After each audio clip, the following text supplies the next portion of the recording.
fois 7. Très important. Il y a 70 fois 7. Parce que nous sommes en train d'étudier ici le programme de la restauration.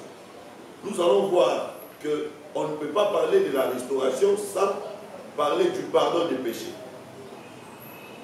Je reprends. Nous sommes en train de parler des 70 semaines de Daniel. Il ne s'agit pas de semaines de jours, il s'agit de semaines d'années. Où est-ce que nous avons eu où est-ce que nous avons appris qu'une semaine peut être égale à 7 ans? Nous l'avons appris chez Jacob et Laban.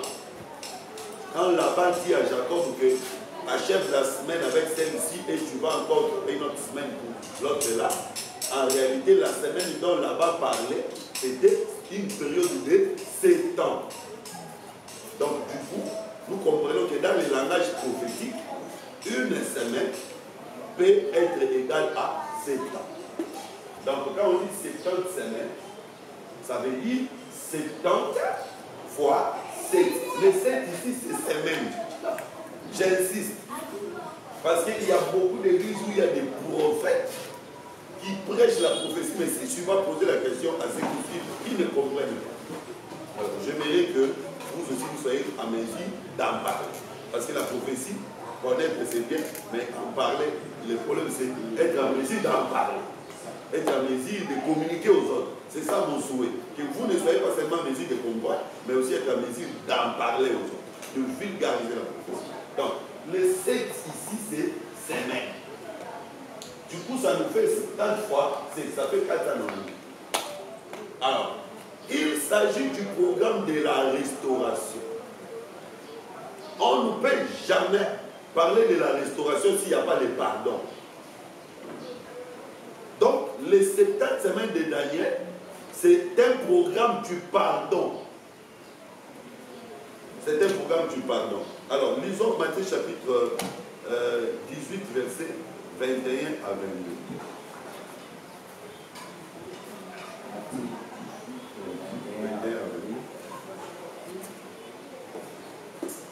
Alors Pierre s'approcha de lui et dit, Seigneur, combien de fois pardonnerai-je à mon frère lorsqu'il péchera contre moi? Sera-ce jusqu'à 7 fois? Jésus lui dit, je ne te dis pas jusqu'à 7 fois, mais jusqu'à 70 fois 7 fois. Voilà. Ici, il s'agit d'une question du pardon. Pierre pose la question à Jésus. Combien de fois dois-je pardonner à mon frère s'il pêche contre moi? Est-ce que c'est jusqu'à 7 fois? Ou est-ce que Pierre avait eu cet enseignement qu'il faut pardonner jusqu'à 7 fois dans un jour? C'est toujours Jésus lui-même qui lui avait donné cet enseignement. Le premier enseignement du pardon, c'était 7 fois. Mais le deuxième enseignement du pardon, ce n'est plus 7 fois, c'est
Vous allez interpréter. Mais avant d'interpréter, c'est pour dire seulement que nous devons pardonner.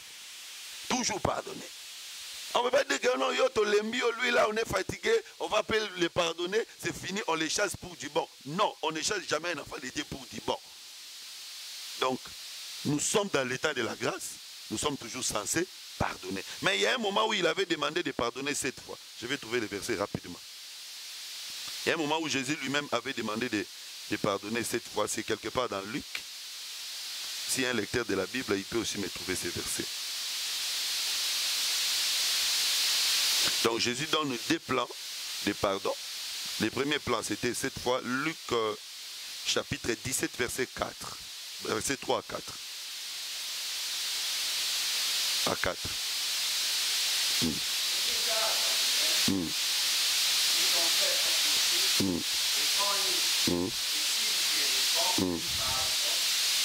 Voilà. Vous comprenez que le pardon, ce n'est pas que tu veux me demander seulement pardon, je te pardonne. Non. Pardon, c'est quand tu te répands. Hein? Si tu te répands, je te pardonne. Donc, et continue. Et si la péché contre toi 7 dans un jour, et 7 fois il te revient, je ne répands, plus pardonner. Ok. Vous voyez, donc Jésus dit que si ton frère pêche contre toi 7 fois dans un jour, s'il revient 7 fois, tu les pardonneras. En tout cas, je vous dis, en réalité, il parlait d'abord de lui-même. Il ne parlait pas de nous. Qui devait pécher 7 fois? C'est Israël. C'est comme ça, quelque part, David dit, le juste tombera 7 fois, l'Éternel les relèvera. Le juste dont on parle là, c'est d'abord Israël, qui devait tomber 7 fois, et l'Éternel allait les relever. Et Israël est tombé 7 fois, parce qu'Israël est tombé en esclavagisme ou en captivité, sous cette domination. On va voir ça. Il y a eu 7 nations qui ont dominé le peuple d'Israël, commençant par Égypte jusqu'à Rome. Donc dans les 7 fois qu'Israël est tombé, Dieu les a relevés. Mais à chaque fois qu'Israël tombe sous une domination, c'est à cause d'un péché. Si Israël tombe sous la domination d'Égypte, c'est à cause d'un péché. Il tombe sous la domination d'Assyrie, c'est à cause d'un péché. Il tombe sous la domination de Babylone, Grèce, Médo-Perse, Rome et le royaume d'Antichrist. Donc les 7 fois qu'Israël tombe, Dieu va les relever. Les 7 fois-là, on peut également voir les 7 têtes de la bête qui feront martyriser Israël, mais Dieu viendra les relever.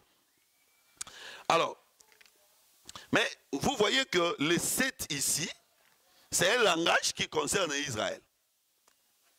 Maintenant, quand on vient dans 70, les 70, c'est un langage qui concerne l'Église. Suivez-moi très bien. Donc, 70 fois 7, c'est un pardon qui concerne et Israël et l'Église. Je répète, 7. Quand Jésus dit dans Luc chapitre 17, verset 3 à 4, que tu dois pardonner à ton frère 7 fois. Il s'adressait aux disciples comme étant Israël. Le pardon de 7 fois, c'est un pardon que Dieu avait accordé au peuple d'Israël. J'évoque ces versets où David dit que le juste tombera 7 fois, l'Éternel le relèvera. C'est par rapport au peuple d'Israël qui est tombé en esclavagisme ou qui tombera en esclavagisme 7 fois. Je vous évoquais encore les 7 têtes de la bête qui dominera le peuple d'Israël. Alors que 70, c'est le symbole de nation. Comment on peut appuyer ça? On peut appuyer ça par les deuils de Jacob. Les deuils de Jacob, le corps de Jacob a été pleuré par 2 peuples, le peuple d'Israël et les Égyptiens. Les Égyptiens ont pleuré Jacob pendant combien de jours? Pendant 70 jours. Et Israël a pleuré Jacob pendant combien de jours? Pendant 7 jours. Vous voyez le même corps pleuré pendant 70 jours chez les nations, le même corps est pleuré pendant 7 jours chez les Israélites. Donc en quelque sorte, vous comprenez que les nations, c'est Israël fois 10. Ici, vous comprenez que les nations, c'est Israël fois 10. Ce n'est pas pour rien. C'est Osée chapitre 6, non, Zacharie chapitre 8. Lisons ça. Zacharie chapitre 8, verset 23. Oui. Ainsi parle l'Éternel des armées.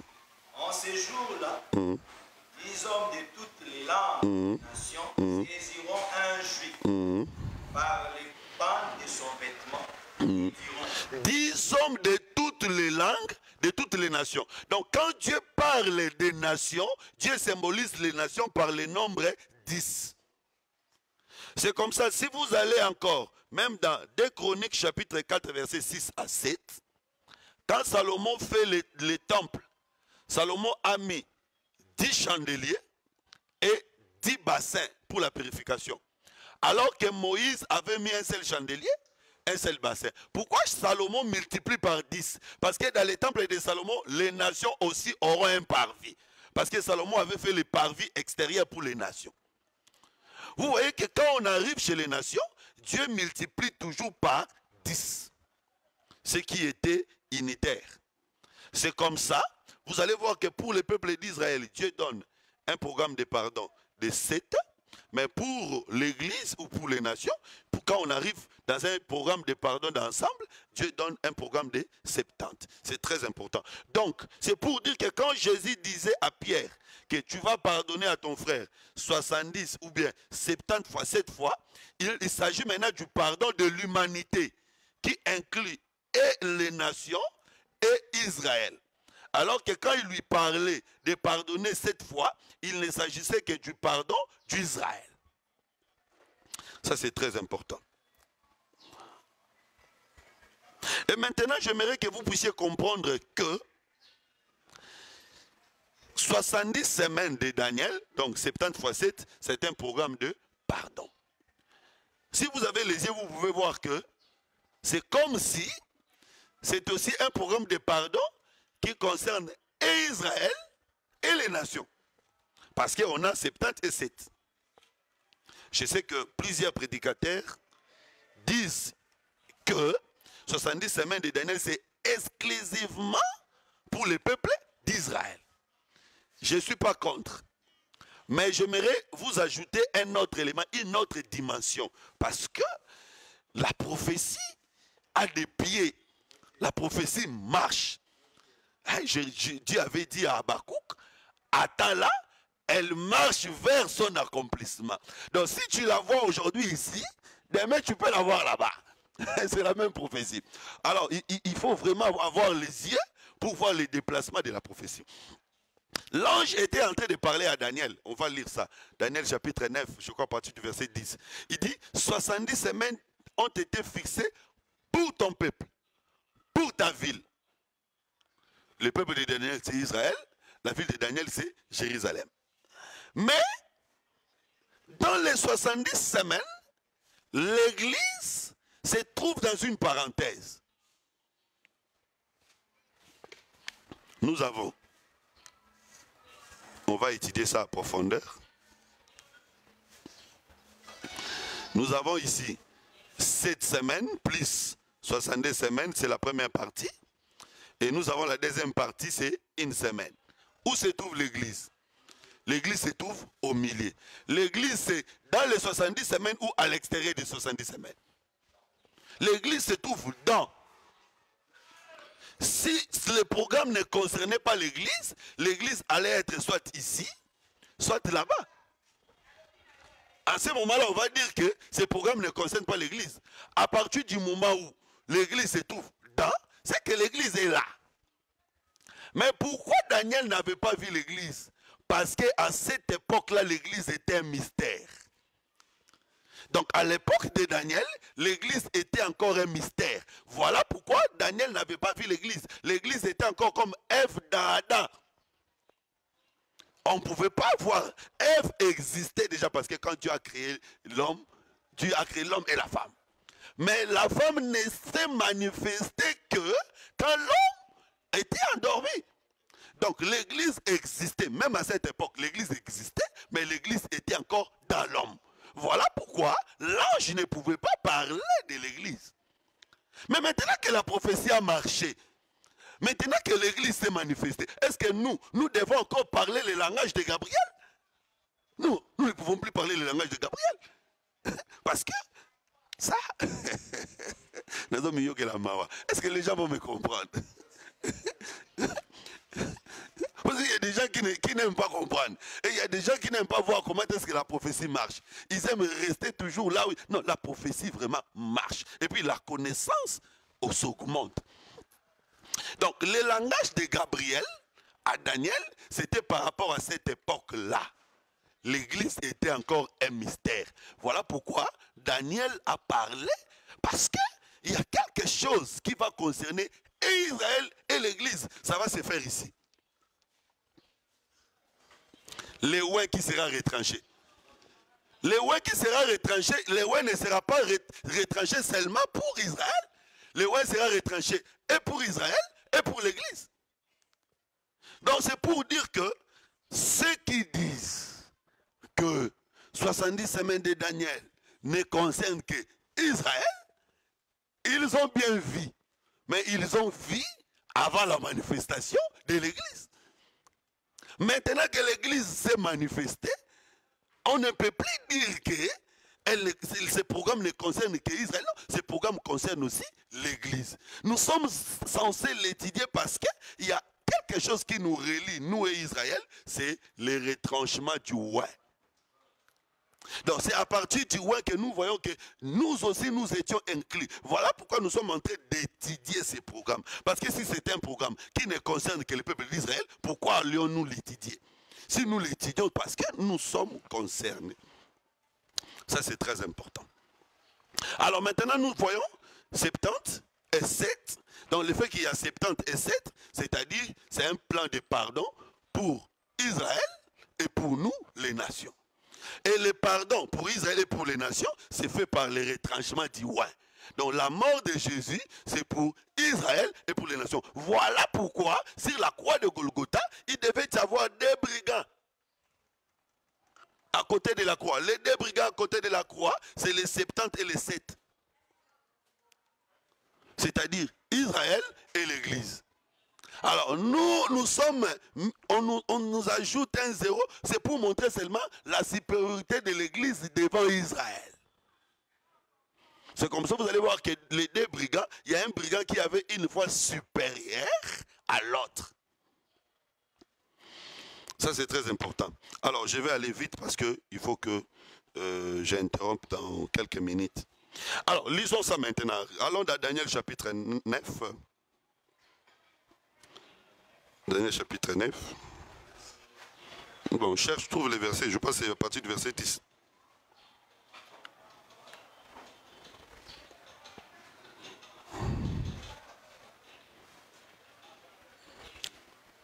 Ça, je comprends la violence. L'homme Gabriel est apparu dans mes visions par un vol rapide. Ouais. Voilà. Daniel chapitre 9, verset 21. On parlait encore dans une prière. Quand l'homme Gabriel, que j'avais vu précédemment, dans une vision, s'approcha de moi d'un vol rapide au moment de l'offrande du soir. Oui. Il m'instruisit et s'entêtant avec moi, il dit, Daniel, je suis venu maintenant ouvrir ton intelligence. Lorsque tu as commencé à prier, ta parole est sortie et je viens pour te l'annoncer, car tu es un bien-aimé. Oui. Sois attentif à la parole pour voir la vision. 70 semaines ont été fixées sur ton peuple et surtout sur ta ville sainte pour faire cesser les transgressions. Notez les 4 buts que nous allons étudier le samedi prochain. Le programme que Dieu donne aura 4 buts. Premier but, c'est faire cesser les transgressions. Vous comprenez quand on dit faire cesser les transgressions, continue. Parce qu'on ne peut pas pardonner quelqu'un si le péché ne s'arrête pas. Avant de pardonner, c'est comme ça que j'ai dit, si je pêche contre Jurès, 70, 70 fois, il doit me pardonner, c'est 490 fois. Mais attention, on ne peut pas pardonner à quelqu'un qui n'a pas arrêté de pécher. On pardonne à une personne s'il arrête de pécher. Même la Bible dit, c'est lui qui avoue et qui délaisse, obtient miséricorde. Voilà pourquoi Dieu va commencer d'abord par mettre fin au péché et aux transgressions. Continue. Quand on met fin au péché et aux transgressions, deuxièmement, on va maintenant expier, c'est-à-dire pardonner. Ça, c'est le deuxième but, le pardon. Continue. Voilà, quand on pardonne, on amène maintenant une justice éternelle. Après, pour sceller la vision et les prophètes, pour oindre le sang des saints. Sceller la vision et les prophètes, oindre les saints des saints. On va expliquer qu'est-ce que ça veut dire, qu'on va expliquer le but. Donc ça, ce sont le but des 70 semaines de Daniel. Alors, vous voyez ici un élément important qui prouve l'amour de Dieu. Ce n'est pas Israël qui mettra fin au péché, mais c'est Dieu qui va mettre fin au péché. Voilà pourquoi nous devons savoir que si nous pouvons vaincre les péchés, ce n'est pas par nos efforts. C'est Dieu qui va mettre fin au péché dans nos vies. C'est Dieu qui va nous pardonner et c'est Dieu qui va amener sa justice dans nos vies. Et c'est Dieu qui va sceller la vision des prophètes et c'est Dieu qui va oindre les saints des saints. Alors, continue. Sache-le donc et comprends, depuis le moment où la parole a annoncé que Jérusalem sera rebâtie jusqu'à loin, au conducteur, il y a 7 semaines et 62 semaines. Suivez parce que c'est là où les choses deviennent difficiles. Quand est-ce que le programme a commencé? Quand est-ce que 70 semaines a commencé sa marche? Parce que Dieu donne un plan. Maintenant, il montre à Daniel comment calculer les plans qu'il donne.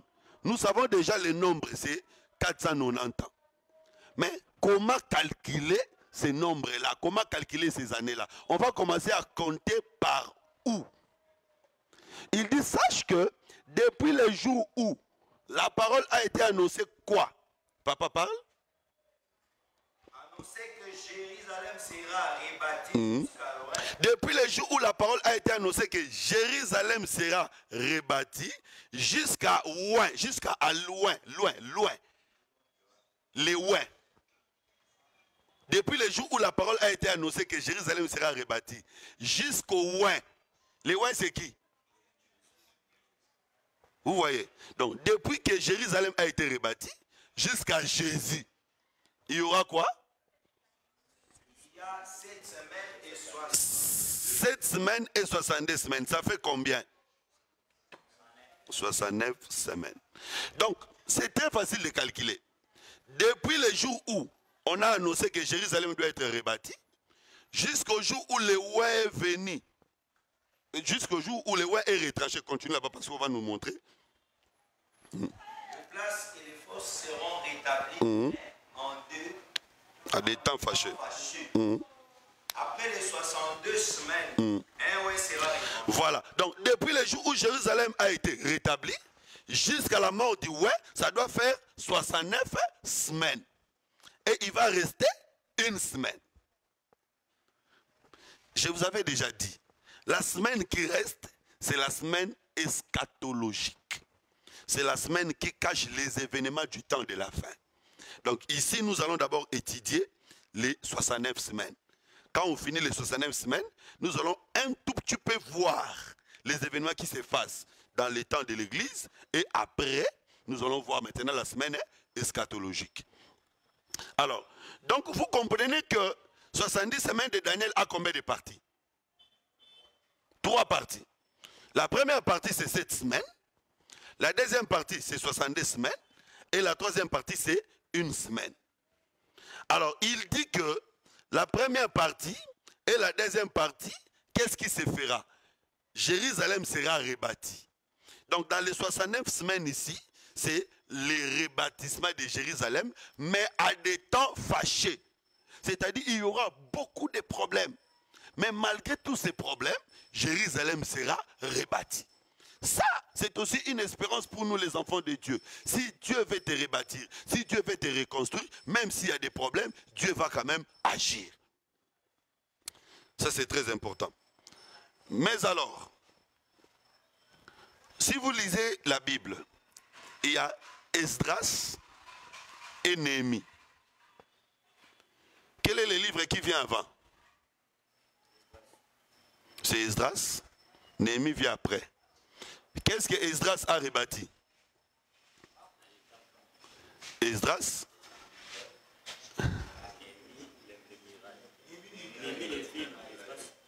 Néhémie a rebâti quoi? la ville de Jérusalem. Esdras a rebâti quoi? Oh. Bon, ce n'est pas Esdras qui a rebâti les temples, c'est Zorobabel et Josué. Esdras, c'était les connaisseurs de la loi. Donc Esdras a amené la spiritualité. Et ils ont bâti les temples. Esdras a amené la spiritualité. Et donc, vous comprenez que Esdras a bâti d'abord, donc dans les livres d'Esdras, il y a la construction du temple, mais on ne va pas commencer à calculer avec Esdras, non. Parce que les livres de Daniel est clair, on va commencer à calculer lorsque Jérusalem est rebâti. On ne dit pas que nous devons commencer à calculer lorsque le temple est rebâti. Non, nous devons commencer à calculer lorsque la ville est rebâtie. Et ce n'est pas Esdras, dans les livres d'Esdras qu'on a rebâti la ville. La ville est rebâtie dans les livres de Néhémie. Donc c'est que nous allons commencer à calculer avec Néhémie. C'est très important, malheureusement j'ai oublié. Mais des livres. Esdras, dans les livres d'Esdras, vous allez lire Esdras chapitre 6, verset 15. C'est en 515 avant Jésus-Christ que le temple de Jérusalem a été rebâti. 515 avant Jésus-Christ. Mais la prophétie dit que on va commencer à calculer à partir du jour où la parole est prononcée que Jérusalem sera rebâti. Mais pourquoi Dieu ne va pas permettre qu'on commence par rebâtir d'abord la ville, après qu'on rebâtisse les temples après? Mais Dieu permet qu'on rebâtisse d'abord les temples et la ville après. C'est pour dire seulement que cherchez premièrement les royaumes et tout vous sera donné par-dessus. Parce que le temple, c'est la spiritualité. On ne peut pas rebâtir une personne si sa spiritualité n'est pas encore debout. Donc Dieu devait d'abord occasionner qu'on rebâtisse les temples afin que le peuple soit fort pour que la ville aussi soit rebâtie. Ça, c'est aussi une logique pour nous. Si tu veux que ta vie soit élevée, si tu veux que ta vie soit bénie, commence d'abord par relever ta dimension spirituelle. Et vous allez voir que Esdras, avant de partir, les rois avaient ordonné qu'on leur donne toutes les ustensiles que Nebuchadnezzar avait amenés à Babylone. Le roi avait ordonné qu'on leur donne ça et qu'on leur donne aussi beaucoup d'offrandes et de dons pour l'œuvre qu'il devait accomplir. Ça, c'est le propre de Dieu. Bien aimé, quand Dieu vient pour délivrer une personne, il ne le délivre pas main vide. Quand Dieu vient pour délivrer une personne, il lui redonne toujours ce qu'il avait perdu. Commencez par Abraham. Quand Abraham est sorti de la maison de Pharaon, il est sorti avec Sarah et avec beaucoup de richesses. Parce qu'en entrant dans la maison de Pharaon, Abraham avait perdu Sarah. En sortant, Abraham devait récupérer Sarah et beaucoup de richesses. Et si nous allons dans la révélation, vous savez qu'une femme représente le trône. Abraham, c'est aussi comme Adam qui avait perdu la royauté. Et quand Dieu veut le délivrer, Dieu va lui redonner la royauté et beaucoup d'autres richesses. C'est la même chose avec Israël qui va en esclavagisme en Égypte. En sortant, Dieu va permettre qu'Israël sorte avec beaucoup de richesses. Et vous pouvez les voir aussi dans la vie de Pierre, j'en avais parlé hier à l'église. Quand Dieu vient pour délivrer Pierre dans la prison, Pierre ne sortira pas, laissant ses chaussures. L'ange va lui dire, prends tes chaussures, prends ta ceinture, prends ton manteau et suis-moi. Donc, quand Dieu délivre une personne, Dieu n'est pas pressé. Il prend tout le temps de redonner à la personne des choses qu'il avait perdues. C'est comme ça quand Dieu a délivré le peuple d'Israël, Dieu a permis qu'Israël puisse récupérer les choses que Nebuchadnezzar avait amenées à Babylone, qu'Israël puisse rentrer avec. Premièrement, la construction du temple, après la ville sera rebâtie après. Ça, c'est une dimension. Mais une autre dimension, pourquoi Dieu n'a pas voulu qu'on puisse calculer les 70 semaines avec les temples, que l'on calcule avec la ville? Ça, je vais donner une autre lecture. Ça, c'est mon avis. C'est que moi, je crois. Je pense que c'est l'une des raisons. C'est parce que les temples, à partir de ce moment-là, ce n'était plus ça. Les temples, c'était un homme. Le Seigneur Jésus-Christ. Parce que dans ces temples que Zorobabel et Josué ont rebâti, la gloire n'était pas descendue. La nuée n'était pas descendue. L'arche de l'alliance n'y était pas. Donc pour Dieu, ces temples ne représentaient plus une valeur spirituelle pour lui en Israël. Mais le temple qui devait venir, qui devait donner le salut, c'était un homme, c'était le Seigneur Jésus-Christ. Voilà pourquoi vous allez voir que quand Jésus vient, à la différence de ces temples de Zorobabel et Josué, quand Jésus vient, quand lui il sort de la mer rouge, du Jourdain, la nuée de gloire était descendue et en lui il y avait l'arche de l'alliance pour dire que le véritable temple c'est lui. D'ailleurs, vous serez d'accord avec moi que quand Jésus est allé en Égypte, la Bible dit cela s'est fait pour que, afin que la prophétie s'accomplisse, que je tirerai mon peuple hors de l'Égypte. Ça c'est osé. Mais soyons sérieux. Oser parler de qui? Oser parler d'Israël? Tout la Bible, le roi Mikolo, tout la Bible, parce que les néo-testamentaires ont une manière de lire les Écritures. Mais quand oser parler que je tirerai mon peuple hors de l'Égypte, oser parler de qui? Oser parler d'Israël. Mais quand Jésus est né, Matthieu qui n'était pas prophète, lui il dit, afin que s'accomplisse ce que Osée avait dit. Donc pour Matthieu, Jésus c'est aussi Israël. Ah, voilà pourquoi Israël, quand il sort de l'Égypte, il doit traverser la mer Rouge. Quand il arrive dans la mer Rouge, il va voir la manne et il sera tenté. Jésus aussi, quand il sort de l'Égypte, il va aller dans la mer Rouge. Sa mer Rouge, c'est le Jourdain. Après, il va aller dans le désert. Israël avait fait 40 ans dans le désert. Jésus va faire 40 jours dans le désert. Israël était tenté dans le désert. Jésus sera tenté aussi par les diables dans le désert. Israël avait mangé la manne dans le désert. Jésus sera servi par les anges dans le désert.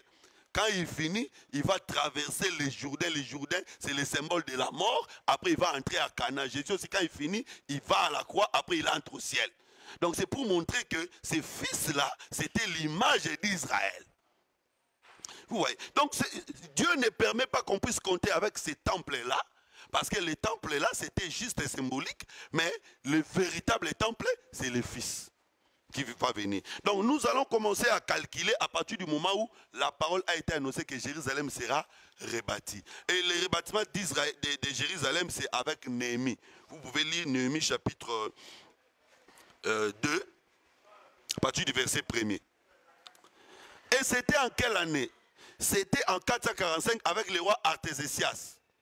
445 avant Jésus-Christ. Bon, là, il y a un débat. Moi, je retiens les exposés des deux grands auteurs.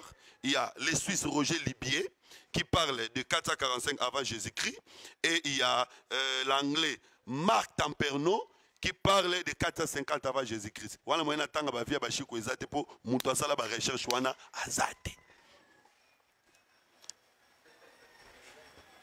Oh non, ozolo baba mindele ozotanga comme ba apôtre te, ba apôtre baloba makambo yo te. Les années du bon, olotanga ta comme ba te na biso, ba te na bino ba sala ba recherche oyo te. Voilà. Donc nous retenons deux grands auteurs, deux grands eschatologues. Roger Libier, et puis je vous envoie à aller consulter si vous allez en internet. C'est un grand eschatologue. D'ailleurs, moi, il est encore en vie. Donc, je suis en contact avec lui. Je travaille souvent avec lui. Et peut-être, si Dieu va permettre un jour, nous allons l'inviter dans le cadre de l'école de la sagesse. Il viendra parce qu'il a une très grande institution théologique en Suisse. Et il anime des conférences partout. Il parle français. Donc, il peut venir un jour nous parler de ce qu'il connaît. C'est un archéologue biblique. Donc, il connaît beaucoup de choses sur la Bible. Et lui, il parle des 445 avant Jésus-Christ, que cette parole a été annoncée à 445 avant Jésus-Christ. Mais Marc Tamperno, qui est un grand eschatologue aussi, c'est lui qui a écrit Introduction à la prophétie biblique, il détaille beaucoup de choses. Lui, il parle de 450 avant Jésus-Christ. Donc il y a un débat comme ça. Alors comme c'est l'histoire, on retient les deux dates. Alors, Donc c'était au moment du roi Artésésias. Alors, mais Ésaïe chapitre 44, verset 28, lisons Ésaïe chapitre 44, verset 28. Oui.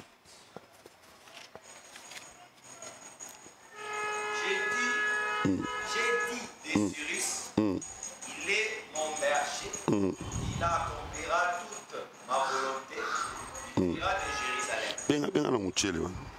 Oui, allons-y. Qu'il soit rebâti et du temple qu'il soit fondé. Ici, c'est Ésaïe qui est en train de prophétiser. Ésaïe dit ceci: j'ai dit de Cyrus qu'il est mon serviteur, je leur donne, il va parler et le temple sera rebâti. Ésaïe a prophétisé bien avant. Cyrus n'était pas encore né. Hein? Cyrus n'était pas encore né, mais Ésaïe dit que j'ordonnerai à Cyrus, il rebâtira mon temple. Mais si vous lisez l'histoire, le temple n'a pas été rebâti avec Cyrus, c'était avec le fils de Cyrus. Donc Cyrus avait seulement donné l'ordre, mais c'est le fils de Cyrus qui a ordonné qu'on rebâtisse les temples et qu'on rebâtisse la ville. Donc, il y a eu d'abord Cyrus qui a donné l'ordre, il y a eu le fils de Cyrus qui est venu, parce que si vous lisez les livres d'Esdras, vous allez voir que les travaux ont été interrompus. Quand Cyrus est mort, c'est lui qui avait remplacé Cyrus, a interrompu les travaux, et après c'est lui qui était passé. Quand l'autre viendra, c'est alors que la ville sera, l'ordre de la ville sera donné pour qu'elle soit rebâtie. Donc c'est avec Néhémie. Là vous allez lire dans le livre de Néhémie, 445 ou 450 avant Jésus-Christ. Maintenant si nous faisons le calcul, depuis que la ville a été rebâtie, jusqu'à la mort du roi, ça va faire combien d'années? Qu'est-ce que nous allons faire? Si nous considérons 445 avant Jésus-Christ, depuis que la ville a été, l'ordre a été donné que la ville soit rebâtie, l'ordre a été donné à 445 avant Jésus-Christ, jusqu'à la mort du roi, on va faire quoi pour trouver le nombre d'années? Oui, papa, docteur. Hein? Oh oui, les hommes moins. Hein? Hein? L'an 0 ils allaient arrêter dans l'histoire. Hein?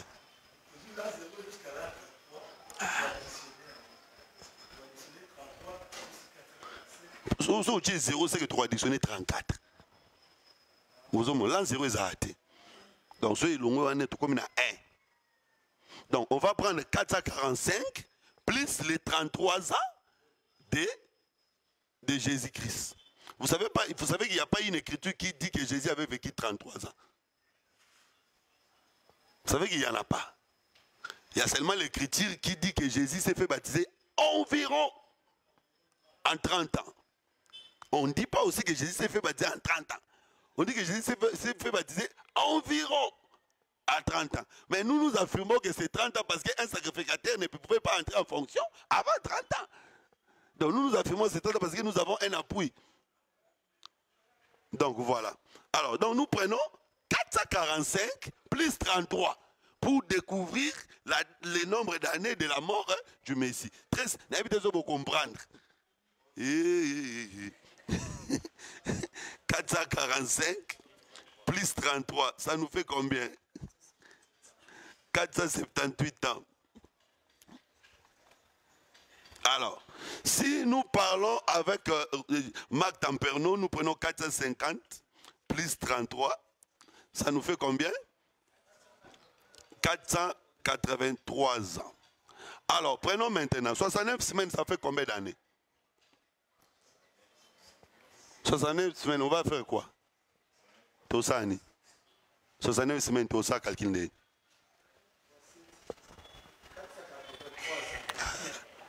On va faire comment? 69 semaines. Pour tout trouver le nombre d'années, on va faire comment?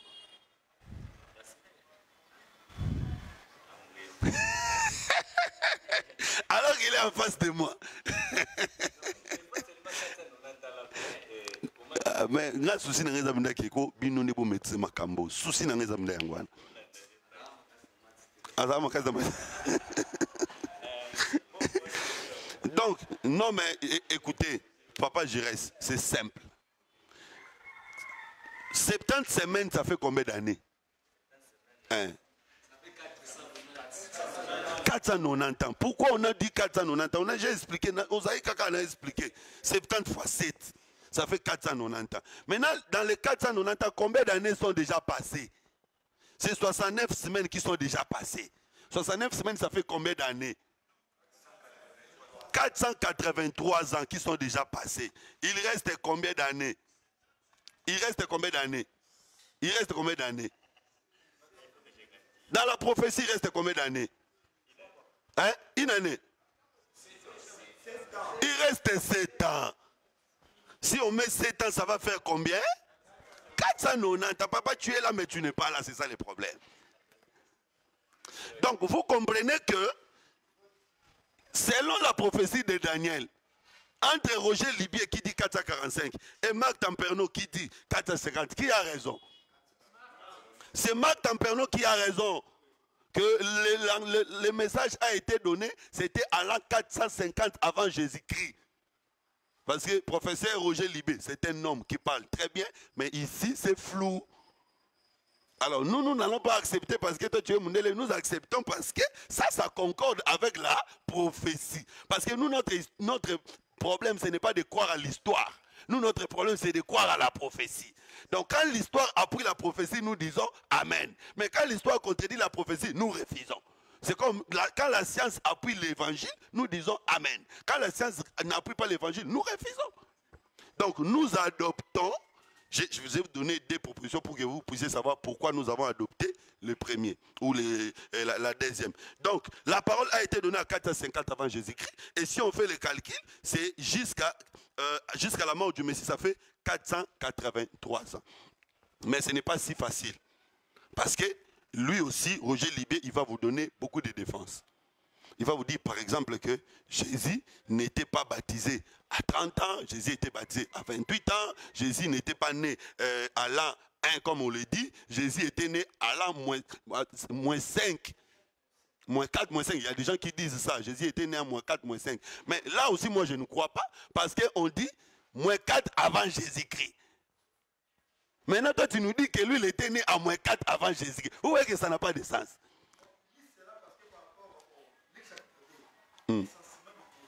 Oui. Eh bien oui, mais écoutez, est-ce que ces recensements ne pouvaient durer qu'une seule année? Même si ces recensements commençaient à moins 4, moins 5, est-ce qu'un tel recensement ne pouvait durer qu'une seule année? Non. Et puis, ce n'était pas seulement le recensement des humains, c'était le recensement de toute la richesse. Il a recensé et les humains et tout ce qui, parce qu'il s'est considéré comme Dieu. Alors il voulait savoir tout ce qui appartient, s'estime à combien. Il a recensé les personnes, c'était un recensement qui a pris beaucoup de temps. Vous voyez? Donc on ne peut pas affirmer là qu'il était né à moins 4 avant Jésus, ça n'a pas de sens. Moins 4 avant Jésus, Jésus né à moins 4 avant lui. Ça n'a pas de sens. Donc ici nous comprenons que on commence à calculer. Je vous ai donné le calcul ici, il nous reste 7 ans. Maintenant, dans les deux parties ici, il y a 7 semaines et 62 semaines. Une semaine, c'est 49 ans. 7 semaines, c'est 49 ans. Et puis 62, c'est 434 ans. Et puis la deuxième semaine, c'est 7 ans. Mais pourquoi 3 parties? Pourquoi 70 semaines doivent être divisées en 3 parties? Osée chapitre 6, rapidement, Osée chapitre 6, versets 1 à 2. Très rapidement, parce qu'il nous reste pratiquement 10 minutes. Venez, retournons à l'Éternel, car lui a déchiré et il nous guérira. Il a frappé et il bandera nos plaies. Dans 2 jours, il nous fera vivre. Au 3e jour, il nous mettra debout. Très important. Dieu va faire vivre le peuple dans 2 jours et le 3e jour, il fera mettre debout, où il relèvera le peuple. Donc les 3 parties ici, on peut dire c'est aussi 3 jours. Les 2 premiers jours, c'est les jours où Dieu donne la vie. Et le 3e jour, c'est le jour où Dieu va faire relever. Pourquoi nous affirmons que les 2 premiers jours, c'est le jour où Dieu donne la vie? Parce que dans les 2 premiers jours, il y a la mort de Christ. Le retranchement du ouais. Parce que la vie nous a été donnée quand Jésus était mort. Donc Jésus nous a donné sa vie. Et Israël avait aussi reçu la vie. Mais jusqu'à aujourd'hui, Israël n'est pas relevé. Israël sera relevé dans le 3e jour. Frère, je reste le 3e jour, c'est combien d'années? Le 3e jour, c'est les 7 ans. Là, au moins, tu as compris. Parce que si on comprenait, j'allais être triste. Le 3e jour, c'est ça. Donc, les 2 premiers jours, c'est 7 ans et 62 ans. 7 semaines et 62 semaines. Et le 3e jour, c'est la semaine qui reste. Donc, dans les 2 premiers jours, il va donner la vie, mais c'est au 3e jour qu'il va relever. Là, vous comprenez la question des apôtres dans Actes des Apôtres, chapitre 1, verset 5. C'est le relèvement. C'est en ce temps-là que tu relèveras le royaume d'Israël, tu restaureras le royaume d'Israël. Le relèvement viendra après. Donc, ça relève du domaine de l'eschatologie. Alors maintenant, vous allez voir que dans la Bible, les chiffres 3, c'est le chiffre de la marche. Il y a les chiffres 3 et les nombres 40 qui symbolisent la marche de la Bible. Moïse avait dit, laisse-nous faire 3 jours de marche pour aller adorer notre Dieu. Même Abraham ne pouvait pas avoir l'élé d'adoration s'il ne marchait pas pendant 3 jours.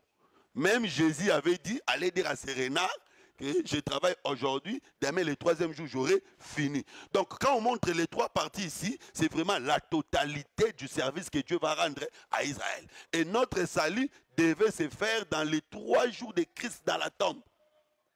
Yesu c'est quoi sima ya mikolo misato te. Yesu c'est quoi mokolo ya misato. Parce que si on dit sima ya mikolo ya misato comme le 4e jour. Non, il a achevé l'œuvre le 3e jour. Il faut faire très attention. Un prédicateur doit savoir parler, doit savoir communiquer. C'est ce qu'on appelle la rhétorique, l'art de la transmission et de la communication. C'est très important. Alors, donc, les 3 et 40 aussi, c'est le nombre de la marche. Israël a fait 40 ans dans le désert. Élie devait marcher 40 jours pour arriver à la montagne. Donc 3 et 40, c'est presque la même chose. Donc le chiffre 3 ici parle de la marche. Et le peuple d'Israël sera restauré dans le chiffre 3. Alors, dans la première partie, 49 ans, c'est le temps où le temple et la ville est reconstruite.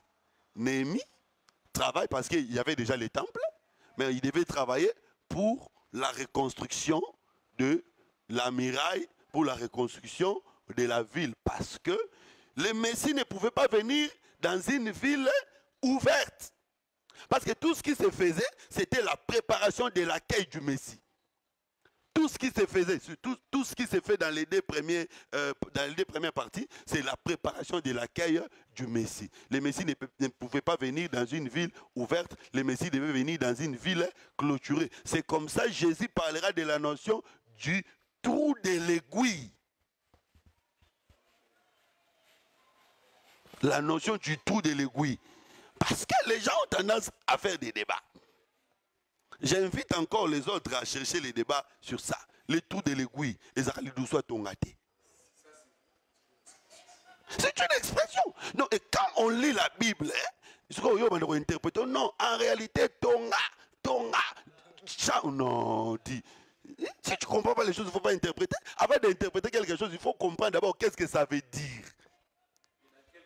Et dans quel contexte il est employé. Mais pourquoi tu avais refusé quand je parlais du pain et de l'eau? Jette ton pain dans l'eau. Là, je vois, tu me rejoins, tu m'embrasses.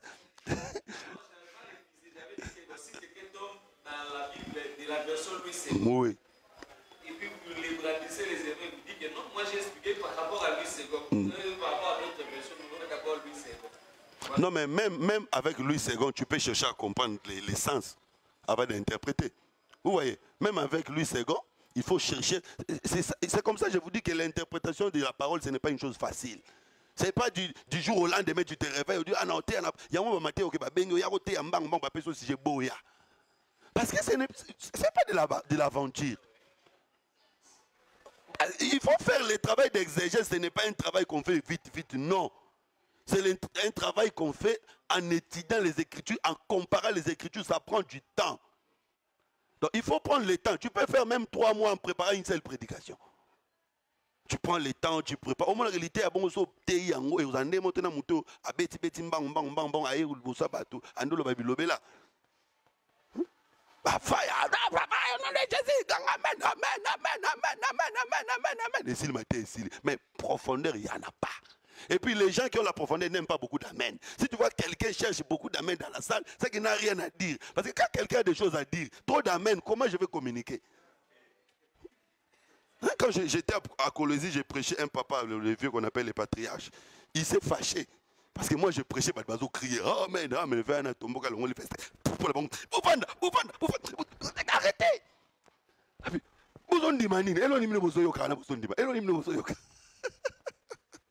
On a besoin de suivre calmement. Vous voyez? Donc, il faut d'abord commencer par comprendre l'essence.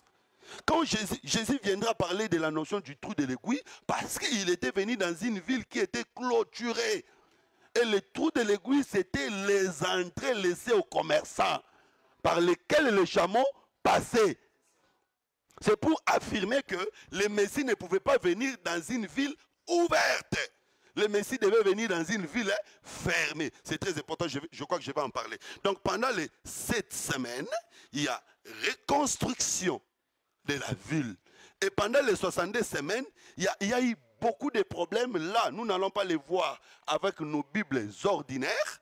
Il faut lire Maccabée pour voir les choses qui se sont passées dans les 62 semaines.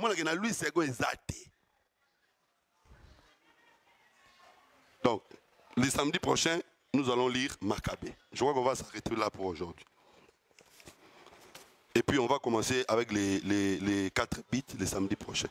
Très rapidement, s'il y a des questions. Vraiment, je suis obligé d'interrompre parce qu'il faut que je parte dans une conférence tout à l'heure. D'ailleurs, je suis déjà en retard. C'est à 9h30. Oui, est-ce qu'il y a des questions? Attends, on répond à quelques questions rapidement. Mais pourquoi l'autre caméra ne fonctionne pas? Il n'y a pas de temps. Oh, d'accord.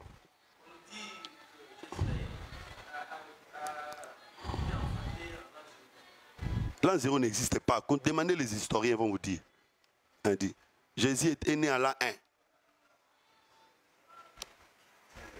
C'est ça, c'est par rapport à l'histoire, non? Parce que tout est calculé par rapport à lui. Hein? Tout est calculé par rapport à lui. Donc il est au milieu. Avant la naissance de Jésus, les années se comptaient d'une manière décroissante.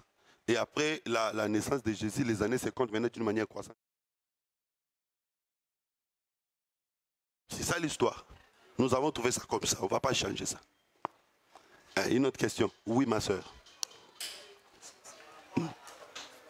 La reconstruction. S'il y a modification.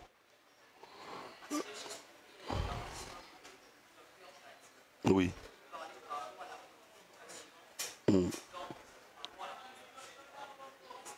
Ouais.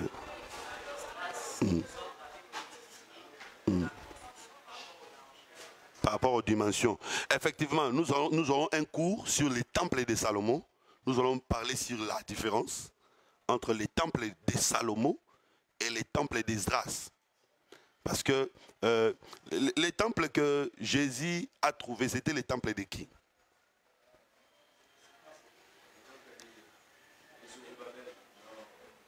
Oui.